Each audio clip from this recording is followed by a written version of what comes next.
AP degree 2024కి సంబంధించి counselling గురించి మళ్ళీ మనకి ఒక బ్యాడ్ న్యూస్ అయితే రావడం జరిగింది. రిజిస్ట్రేషన్స్ అనేవి మళ్ళీ మనకి కొత్తగా ఓపెన్ చేశారన్నమాట.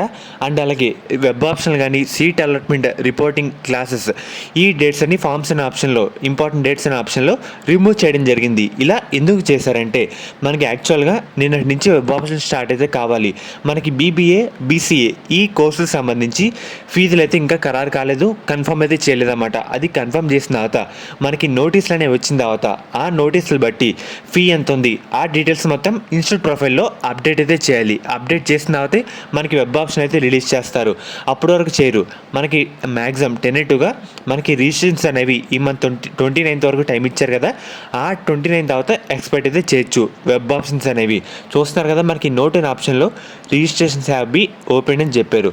మనకి ఈ మంత్ 29th వరకు రిజిస్టర్ చేసేందుకు అవకాశం అయితే కల్పించారు. అండ్ అలాగే web option will be enable soon, announce later అని చెప్పారన్నమాట. త్వరలో అనౌన్స్ అయితే చేస్తామని చెప్పారు. ఎందుకంటే ఫీజులు ఇంకా ఖరారు కాలేదు కదా, అందుకే మనకి ఇంత లేట్ అయితే అవుతుంది. ప్రతి సంవత్సరం డిగ్రీ కౌన్సిలింగ్ చాలాసార్లు పోస్ట్పోన్ చేసుకుంటూ వచ్చారు డేట్స్ అనేవి. సేమ్ మనకి ఈ సంవత్సరం ఇదే రిపీట్ అయితే అవుతుందన్నమాట. ఫర్దర్ 29 తర్వాత మనం ఏదైనా ఎక్స్పెక్ట్ చేయొచ్చు అప్డేట్ అనేది. అప్పటి వరకు అప్డేట్ అయితే రాదు. ఫర్దర్ ఎటువంటి అప్డేటేషన్ మన ఛానల్ అప్డేట్ అయితే చేస్తాను. సో చూసుకోండి, షెడ్యూల్ అయితే మారుతా రావడం జరుగుతుంది. సో ఇది చాలా రకంగా బ్యాడ్ న్యూస్ అని చెప్పుకోవాలి. ఒక రకంగా క్లాసులు కూడా డిలే అయితే వస్తాయి అన్నమాట. స్టూడెంట్స్కి చాలా నష్టం అనమాట. సో ఇలా చూసుకుంటే కనుక